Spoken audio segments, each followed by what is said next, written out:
Hello friends, this is Rajiv Kumar Jha and today we are uploading our weekly analysis video. In this video, first we will try to focus on what is the current status of FIDI in derivative segments. Then after that we will talk about Indian indices and some particular stock. So without any delay we start our video.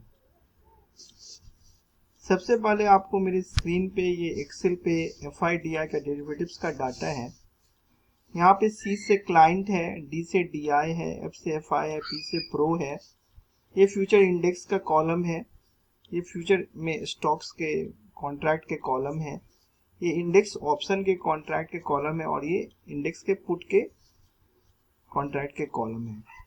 यहाँ पे आपको जैसे दिख रहा है कि client आपका 64,540 contract long है इंडेक्स में, DI 40,000 कॉन्ट्रैक्ट आपके शॉर्ट है, FI 8,000 कॉन्ट्रैक्ट लॉन्ग है और प्रो 32,000 कॉन्ट्रैक्ट आपके शॉर्ट है। 12,78,000 कॉन्ट्रैक्ट आपके क्लाइंट लॉन्ग हैं आपके स्टॉक के फ्यूचर में, 15 लाख कॉन्ट्रैक्ट करीब आपके DI शॉर्ट हैं और 83,000 कॉन्ट्रैक्ट FI लॉन्ग है जो कि धीरे धीरे अब ऊपर की ओर आ रहा है पिछले वीक के मुकाबले में। और यहाँ पे प्रो आपके 1.5 लाख कॉन्ट्रैक्ट आपके लॉन्ग है। कॉल की चर्चा हम इसलिए नहीं करते हैं क्योंकि कॉल राइटिंग का यहाँ पे जो दिख रहा है पोजीशन, या आप इसे राइटिंग समझ लें या आप इसे बिल्डअप बाइक समझ सकते हैं, ये आप पे डिपेंड करता है। यहाँ पे हम जो बात करते हैं वो पुट की बात करते हैं, तो यहाँ पे आपके 3,18,000 कॉन्ट्रैक्ट आपके क्लाइंट शॉर्ट हैं, 30,000 कॉन्ट्रैक्ट आपके DI लॉन्ग हैं और 3 लाख कॉन्ट्रैक्ट आपके FI यहाँ पे लॉन्ग है और 19,000 कॉन्ट्रैक्ट आपके प्रो शॉर्ट है।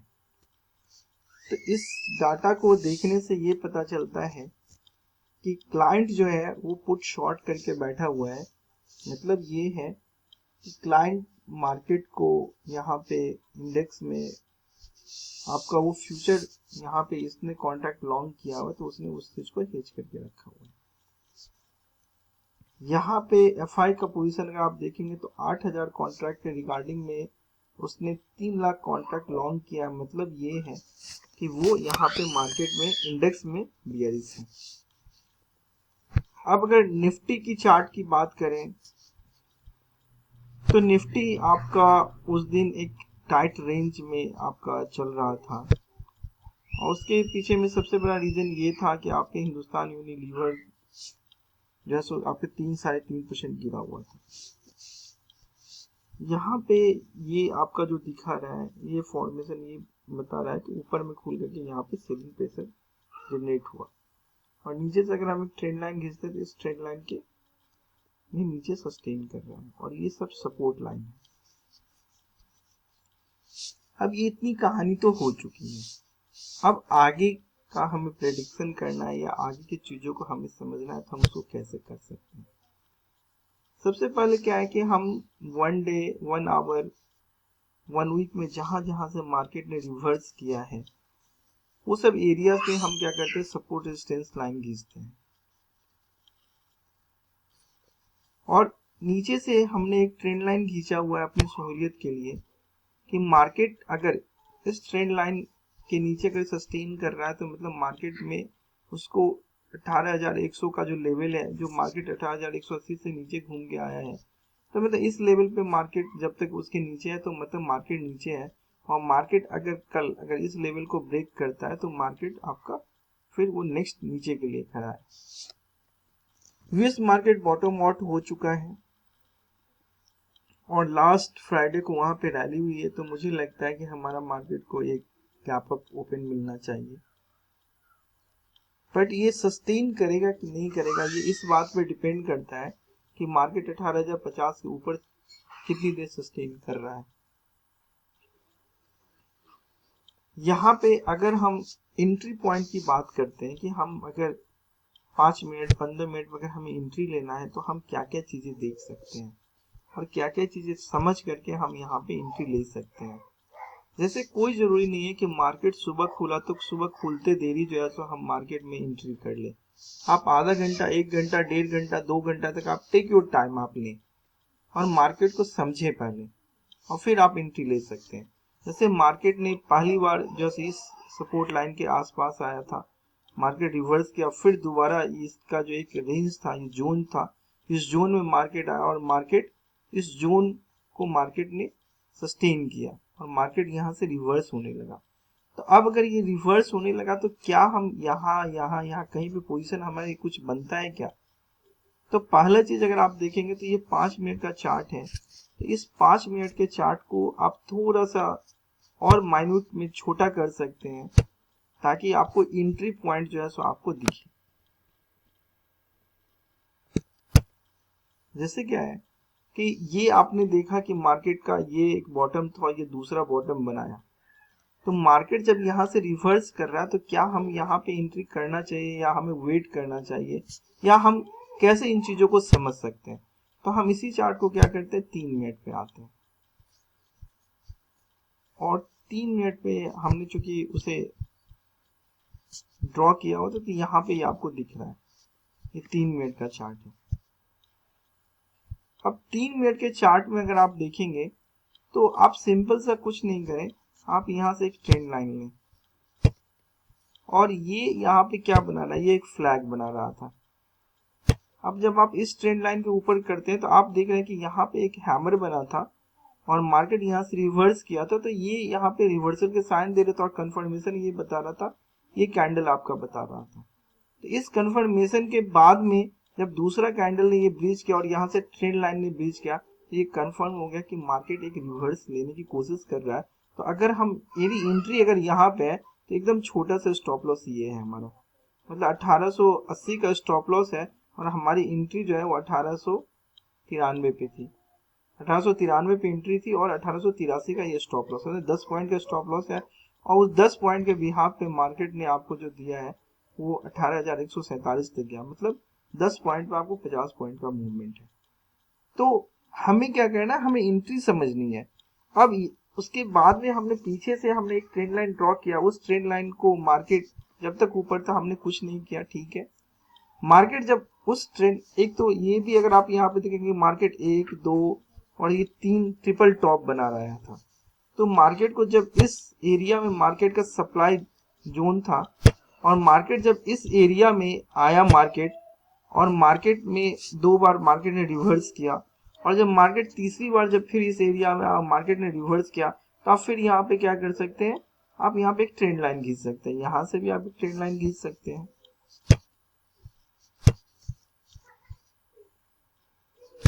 और ये छोटा सा ट्रेंड लाइन आपने जब खींचा तो आपको यहाँ पे इन्वर्टेड हैमर था, कंफर्मेशन के लिए आपके मारूबुजू कैंडल थे और उसके बाद में जब ये कैंडल ने ब्रीच किया तो आपका स्टॉप लॉस यहाँ पे था मात्र 18,133 और ये था मार्केट 18,126, मतलब मात्र आपको 8 से 10 पॉइंट का स्टॉप लॉस था और मार्केट जो आया आपका 18,090, मतलब आराम से 30 पॉइंट आपको यहाँ पे मिल गए। तो मेरा ये कहना है कि मार्केट दिन में भी आपको अपॉर्चुनिटी देती है, आपका काम क्या बस वेट करना और उसके अनुसार से आप मार्केट में एंट्री ले सकते हैं। यहाँ पे एक स्टॉकेस्टिक्स इंडिकेटर है, इसके मतलब सेटअप को मैंने बढ़ाया हुआ है, ये 5 मिनट का जो है इसको मैंने 5 जगह 15 मिनट का सेटअप मैंने डाला हुआ है 5 मिनट के चार्ट में। तो ये मतलब बहुत जल्दी ओवरबॉट नहीं होता है। तो ये जब ओवरबॉट से जब आपका नीचे की ओर दिखा रहा है और यह ट्रेंड लाइन के नीचे है तो आप सेल कर सकते हैं। यहाँ पे ये ओवरसोल्ड जोन से जब नीचे बाइंग के लिए आ रहा है और ट्रेंड लाइन के ऊपर है तो आप क्या कर सकते हैं, बाई कर सकते हैं। तो ये तरीका आपको अपनाना पड़ेगा मार्केट में ट्रेडिंग के लिए, क्योंकि कोई जरूरी नहीं है कि हर रोज मार्केट में आपको 100 पॉइंट 150 200 पॉइंट की रैली होगी। तो आप 5 पॉइंट 10 पॉइंट पे आप ट्रेंड लाइन और कैंडल को छोटे टाइम फ्रेम पे देखेंगे तो आपको एक बहुत अच्छा पॉइंट मिल सकता है। अब निफ्टी बैंक की बात करता हूँ।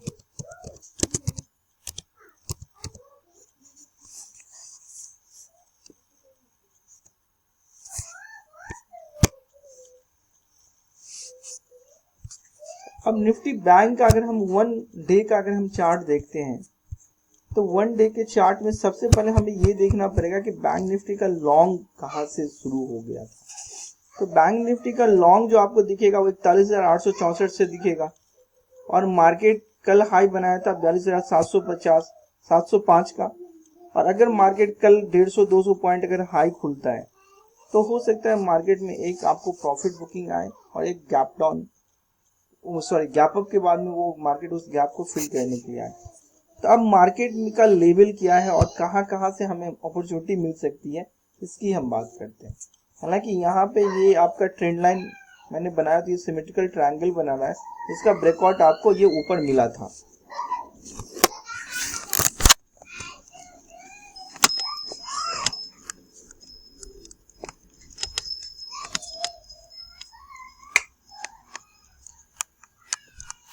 यहाँ पे अब हमें अगर ट्रेड करना है, तो जैसे मैंने अभी आपको निफ्टी में समझाया, तो आप उसी ढंग से अगर यहाँ पे देखेंगे कि मार्केट ने यहाँ पे एक आपका लॉन्ग लोअर शैडो कैंडल का फॉर्मेशन किया था और मार्केट ने इस सपोर्ट लाइन से, हालांकि ये लाइन तो किसी को नहीं दिखा, बट ठीक है, हम यहाँ पे इसको मार्क करते हैं इस एरिया को,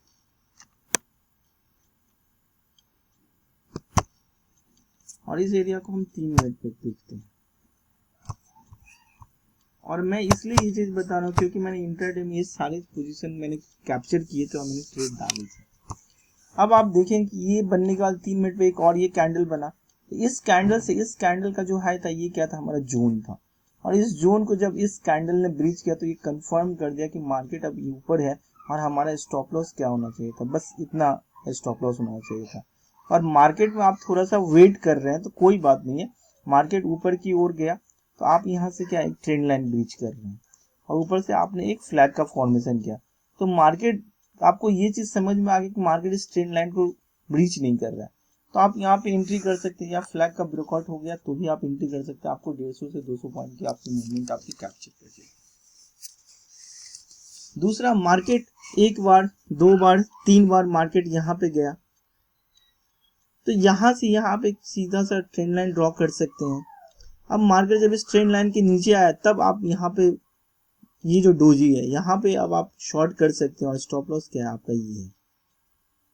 तो 25 पॉइंट का स्टॉप लॉस था और टारगेट आपको एक 42,578 और यहाँ पे मार्केट था 42,649, मतलब ऑलमोस्ट 70 से 80 पॉइंट। फिर मार्केट दोबारा जब इस रेजिस्टेंस लाइन पे गया और मार्केट इस लेवल को ब्रीच नहीं कर पाया, और जब ये मारू बोजू कैंडल से इसने ब्रीच किया, तो आप कुछ नहीं कर सकते, आप यहाँ पे एक छोटा सा बस ट्रेंड लाइन आप ड्रॉ कर लें, आपको एक अच्छा खासा पॉइंट मिल जाएगा। तो मेरा कहना ये है कि बहुत ज्यादा चार्ट पैटर्न पढ़ लेने से या बहुत ज्यादा जो है सो मतलब मार्केट में रिसर्च करने से पैसे नहीं बनते हैं। पैसे कब बनते हैं, जब आप चीजों को ऑब्जर्व करते हैं। छोटे छोटे बड़े टाइम फ्रेम पे टारगेट आपका होगा, बट एंट्री आप छोटे पॉइंट पे लगाएं, और उसमें आप ये देखें कि हमारा स्टॉप लॉस छोटा रहे और उस छोटा पे आपको 3 से 4 गुना का प्रॉफिट मिले। अब मैंने पहले भी कहा था कि यूएस मार्केट आपका बॉटम आउट हो चुका है, यूएस मार्केट 30% गिरा है और हमारा मार्केट जो है सो 5% का करेक्शन हुआ है। यूएस मार्केट में अपॉर्चुनिटी बहुत है और आज के टाइम में बहुत सारे ऐसे ऐप हैं जिससे आप यूएस मार्केट के स्टॉक में बाई कर सकते हैं। तो मुझे लगता है कि 125 का लो था एप्पल का और अभी खड़ा 137 पे, और मैं 125-30 से बोल रहा हूँ हर किसी को बाई करने के लिए। और मेरा टारगेट पहला 175 और दूसरा टारगेट है मेरा 250 का, और ये टारगेट आपके आने वाले 1 साल में फुलफिल आपके हो जाएंगे।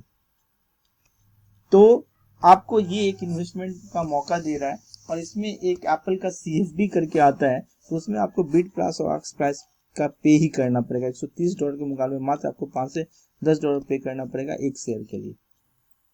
तो आप कम क्वांटिटी में बाय करें, उसको होल्ड रखें, और फिर जब ये नीचे जाएगा तो फिर आप उसमें अक्यूमुलेट कर सकते हैं।